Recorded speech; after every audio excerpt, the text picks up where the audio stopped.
Okay, council members, questions? Mr. Stevens, where did you go? Would somebody tell Mr. Stevens to get back here? Mr. Stevens, you had a point you wished to make. We've closed the testimony on this. Well, let me just ask, is there anyone else who wants to talk about the environmental impact report? Okay. Mr. Stevens. So I believe first we'd like to make a few short remarks about the comment that was raised by Mr. Harum on behalf of the City of Stockton. And I'm not sure who here is. Start out I think on that. Dan's going to take the lead. And also we'd like one point of clarification with regard to Ms. Berman's comment that we'd like to put on the record. Thank you. Yeah, I would like to return to the comments that Mr. Harum made, and I offer my own observations on this as a member of the American Institute of Certified Planners, like Stockton's city planners. So we both come from a background with expertise that's been recognized by others in this field. And I think it's the suggestion that somehow the Delta Plan is going to interfere with development or the improvement of public works within Stockton City or within its sphere of influence that we find hard to understand. And I would just refer you to the policies and recommendations that the Delta Plan makes about land use. And again, recalling that... Page number, please. Well, I'm on page... you probably have a clean copy? No, I'm in the red line version, and I'm actually in the page Roman numeral 26. Oh, these are the extracted policies and recommendations. Yeah. Okay. Right at the front of your plan.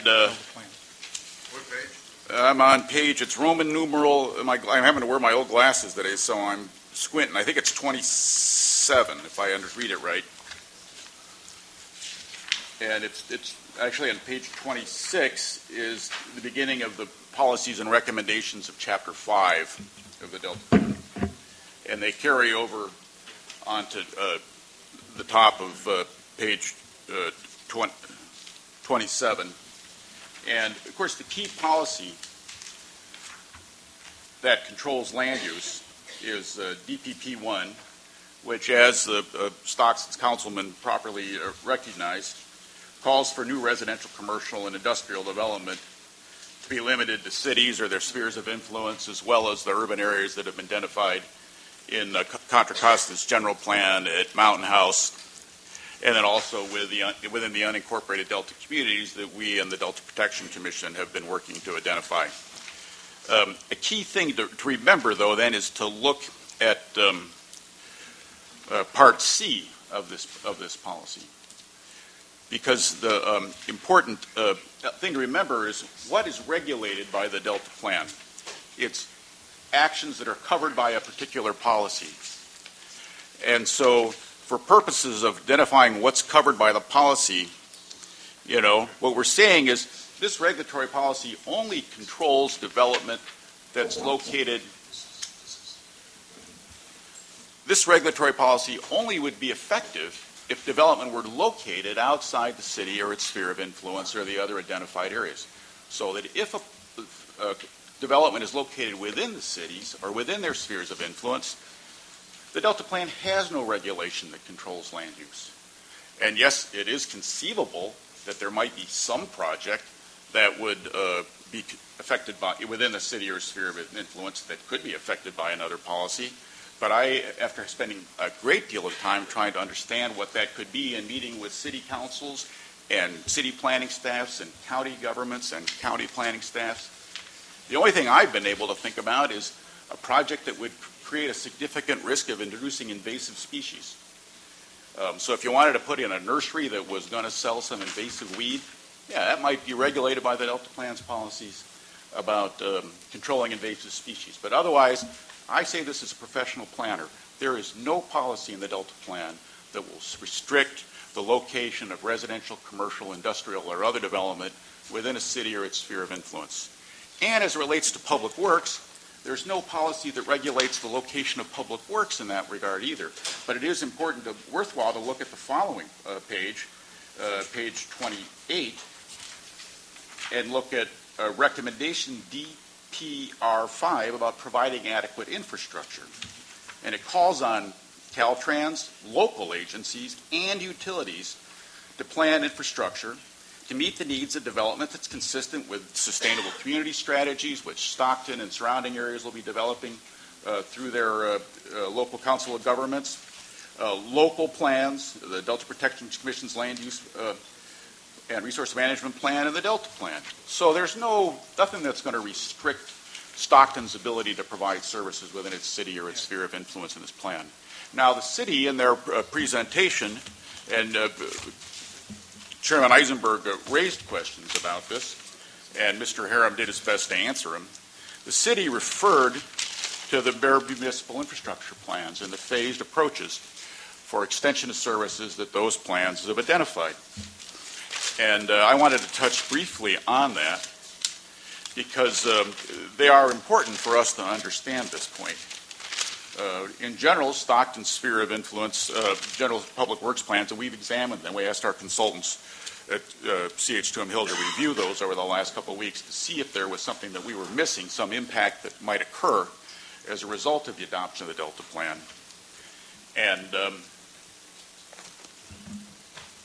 there's only one aspect of those public works plans that we think might be affected by the Delta Plan, and that was that the plans had proposed extension of services to serve about 2,500 acres that are located outside the Stockton sphere of influence, between I-5 and the San Joaquin River, between French Camp Road and Bowman Road. Now, the city currently provides no service, municipal water service, to the flood-prone croplands that are in that area. It's outside their sphere of influence. Their plan for agriculture in San Joaquin County's general plan, which is the controlling general plan because they're not in the city's sphere of influence. If those lands were to be developed at the densities that are proposed in the Stockton general plan, they would result in a population that would be added to the area of about 77,000 people. And so it's true, there's nothing in the Delta Plan that would say, yeah, you may go ahead and provide services to these areas. But there's nothing that Stockton has any assurance that anybody will ever allow them to provide service to those areas. Again, not in the city, not in their sphere of influence.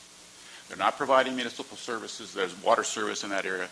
So the sense that there would be somehow some ability to provide service there on the part of the city that we're interfering with is, from my view as a professional planner, I would think that's total speculation. They have no assurance that they'll ever be able to provide service there. And it was interesting of them to think about it in their plan, but being able to think about it doesn't mean it's anything with any foreseeable certainty. Now, I don't know if the Attorney General's office has any remarks about that. Mr.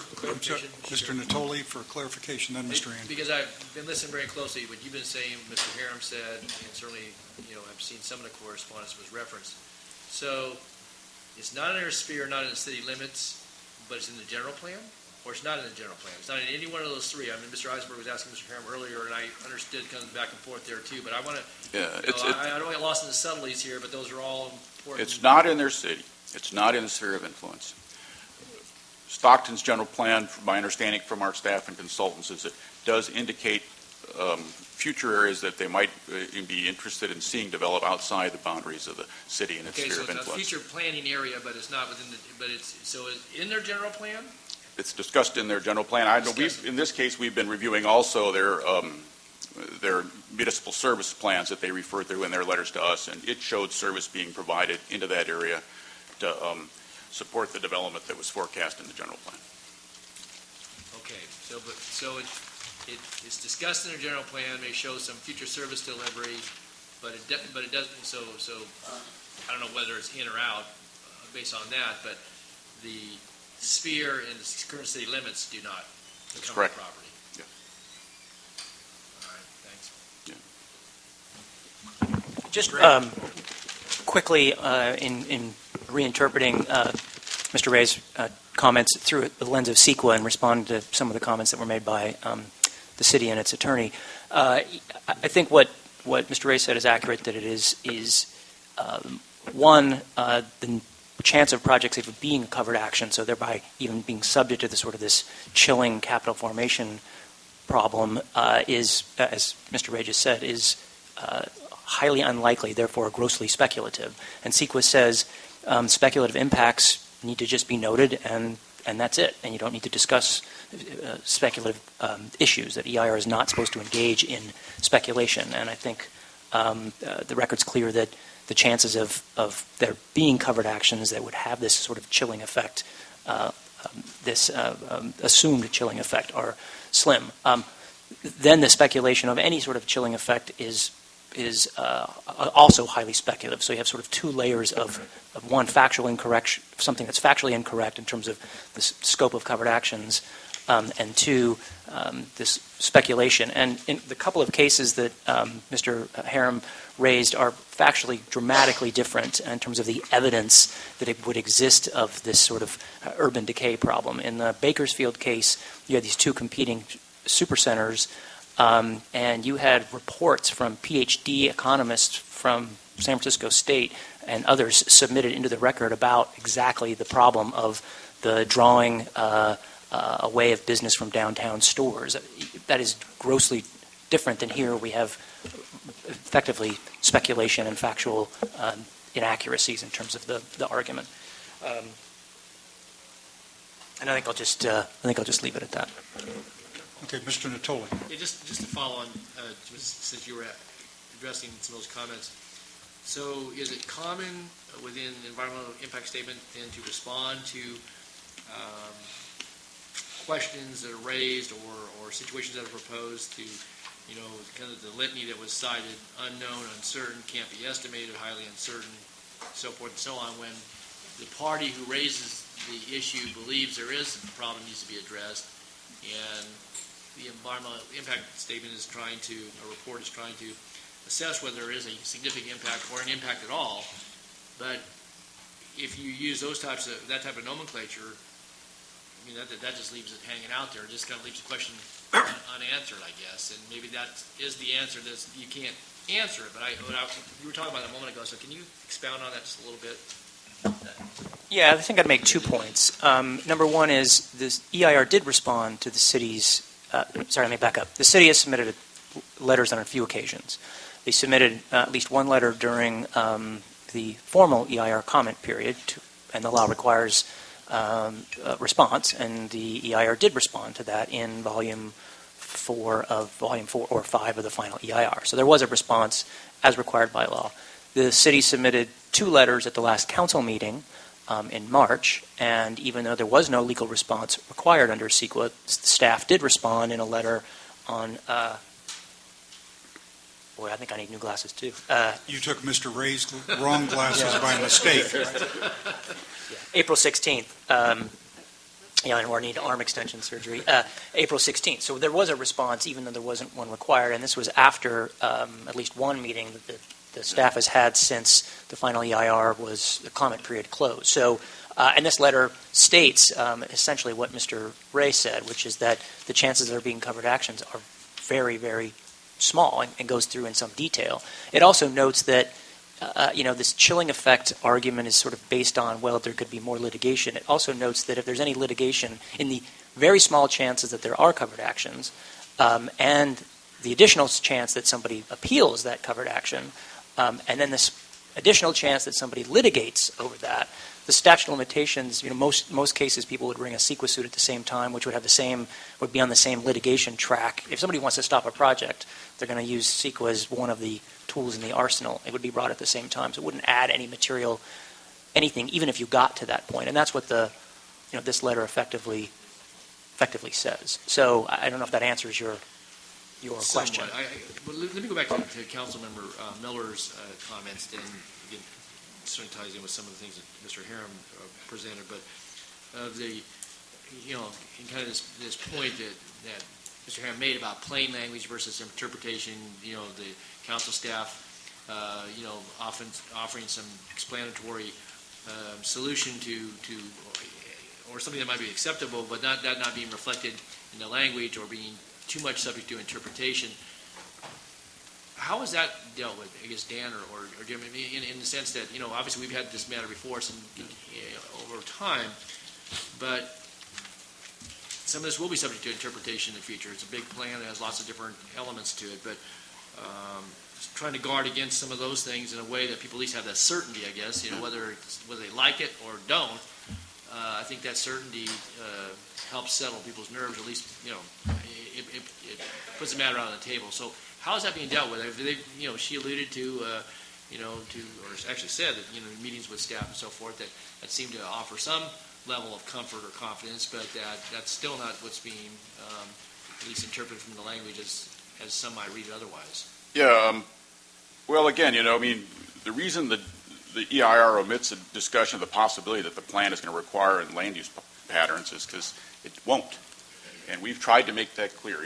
We've done our absolute best responding to comments again and again in a way that have satisfied many local governments, and of course you've heard from your own staff, that the DPP1, which is the key policy that controls land use, exempts from its requirements and then from the regulatory controls of the covered action process as it relates to this policy, that developments, within cities and their spheres of influence, as well as within the other urban areas that are identified in the legacy communities, they're not affected by the policy. So there is no regulatory control.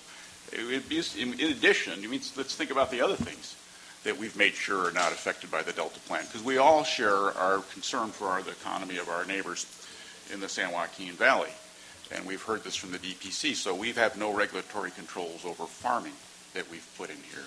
Within rural areas, crop processing facilities and other facilities to support agriculture, commercial recreation facilities are not, their locations are not regulated except in extraordinary circumstances.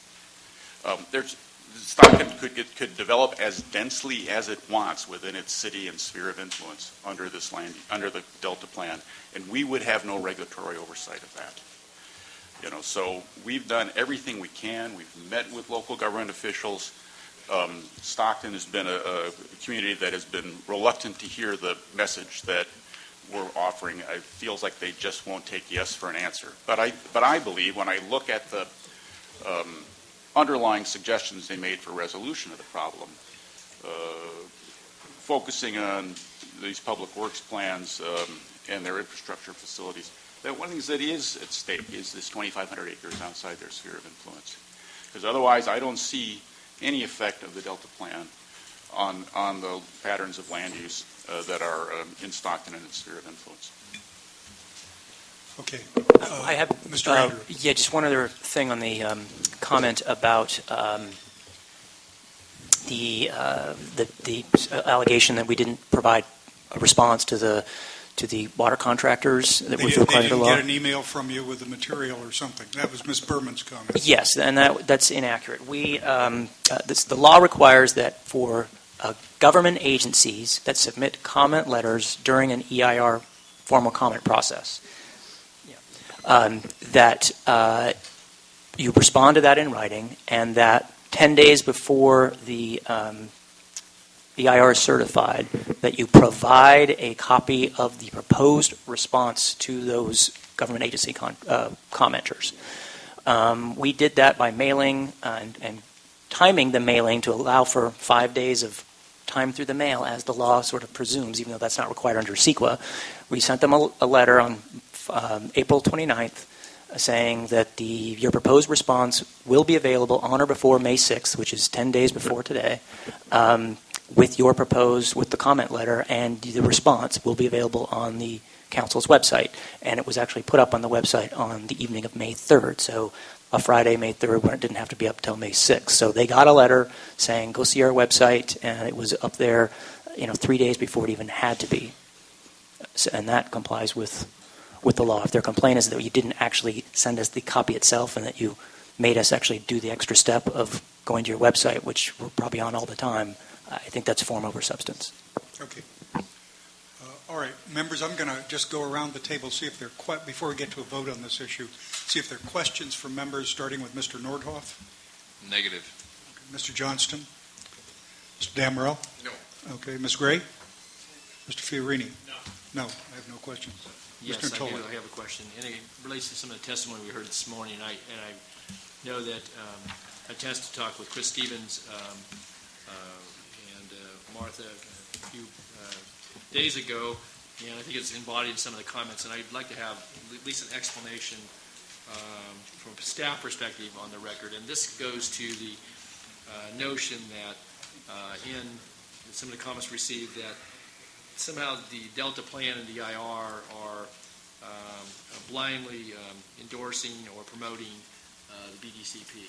And again, there are obviously some very strongly held views about that. I have mine on that in a variety of contexts. But I think that it's important that as we've gone through this process and for the validity of the plan that's before us and what people may think about it or not about it, that there be some explanation, because I know that's been an issue. It's been some of the correspondence that may have been responded to in writing from a technical standpoint. But Chris, I think it's important to outline that, because again, that's a real sensitivity with any number of folks, again, maybe on differing sides of the issue, and I think it's important to point out what this plan does or doesn't do as a respect to that. So if you could, please. Sure. Well, yeah. First of all, we're talking about the EIR right now and your consideration of certification of the EIR. And I think that in the presentation that we heard today and in the presentations that we've heard throughout the preceding months and in the documents, the draft documents, the recirculated documents, and the final EIR documents, including the responses to the comments, we've been absolutely clear as to how we were dealing with BDCP. And I think we talked about it briefly here today in how we dealt with it from an EIR perspective as a cumulative project.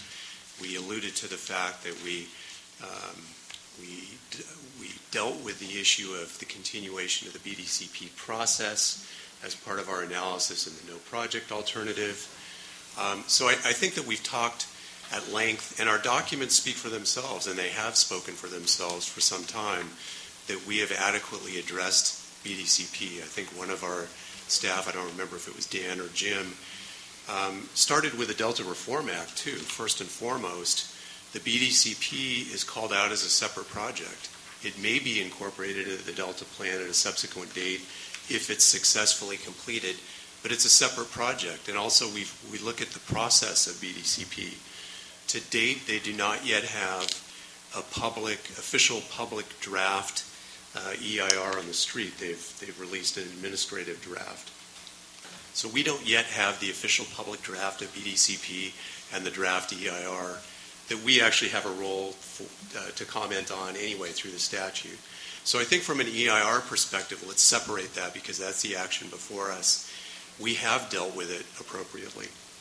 From a policy perspective, and the issue may come up again, and you and I, Mr. Natoli, has had a chance to talk about this, like you said, with Martha a few days ago. We're not blindly supporting the BDCP, nor are we blindly providing a pathway for its incorporation. I think the people that have an issue with that, first and foremost, have an issue with the Delta Reform Act. We've talked about this in the past, going back 3 years now. The Delta Reform Act is clear about BDCP and its potential incorporation into the Delta Plan and its receipt of public dollars or state dollars for public benefits associated with the BDCP. It's got certain statutory criteria that it has to meet.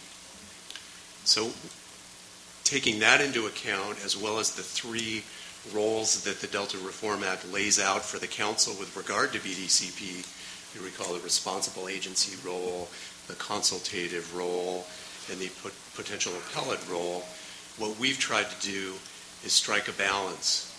We know that under the Delta Reform Act that we're required to include measures that promote conveyance, storage, a whole panoply of issues, but that's a couple of them. What we have chosen from a policy perspective is to endorse the expeditious, successful completion of BDCP. And by successful, we have emphasized from day one that means meeting the statutory criteria in the Delta Reform Act for incorporation into the Delta Plan. So there is no endorsement of a blind endorsement or providing a pathway in some way, or an abdication of responsibility to step in and judge the BDCP. At this point, I think that our Delta Plan our regulations, our EIR that studies those, are true to the spirit of the Delta Reform Act. It recognizes the BDCP appropriately. The BDCP, again, in its process is not yet even at the public review stage, the official public draft stage. So again, I think what we've done is tried to recognize an existing process, but not prejudge it, not endorse one particular alternative that's being studied right now, but to take a moderate, reasonable course. And I think that the documents speak for themselves. Okay. Thank you for the explanation, and I know you bifurcated it in an appropriate way. We're on the environmental document right now. When we come back to the Delta plan later this afternoon or tomorrow, I'll probably ask you to maybe respond additionally on that. One of the things worth listening, in the master answers on the environmental impact report on page 3-14, there's a long discussion of just exactly what Mr. Stevens was talking about on this position. Ms. Gray, you had a question?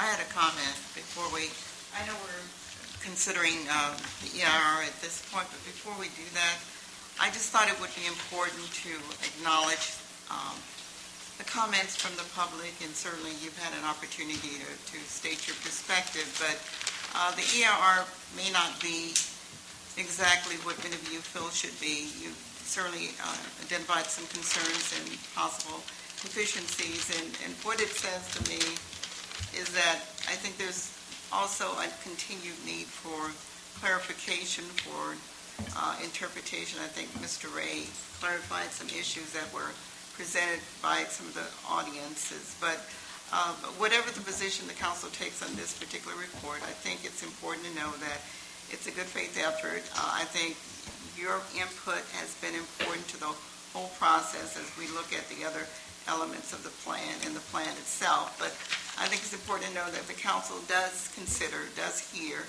your comments, and I think it's important that you are here because you are key stakeholders and you do take ownership as well as we do. You do take ownership for making sure that your voices are heard. And I just thought it would be important to know that council members do hear what you're saying. This is a good faith effort. It's not the best, may not be the best ER or the best plan moving forward, but I think it's important to keep the dialogue going. And I hope there will continue to be an opportunity, and I believe it will, for discussions, future discussions. Thank you. Okay. All right. Okay, anything else? All right. Members, back to the motion that Mr. Nordhoff has made, Mr. Johnston had seconded, and Mr. Stevens and our legal folks, let me make sure we understand it. The motion is Resolution 213-1. And Mr. Andrew, I believe your distribution of these erratas 3 and 4 are now included in that motion, correct? Yes, you should have the one, I don't know if there's a red asterisk by each of the ones, the copy of the motion that you were, the resolution that you were given. That's what it should be. And there are red line changes, underline changes at the bottom of the first page, the bottom of the second page, and on the third page, which reflect reference to an incorporation of the 4 errata, and the 2 findings changes. Okay. All right. Any further questions, comments? All right. Motion is before us with those understandings, starting with Mr. Nordhoff. Nordhoff, aye. Johnston, aye. Demerol, aye. Ray, aye. Fiorini, aye. Eisenberg, aye. Totally aye. Okay, got 7-0 on this. Members, a suggestion. We're going to have to work through much of this day, but I think we ought to take a 5-minute recess right now. Haul people back. Yes, right.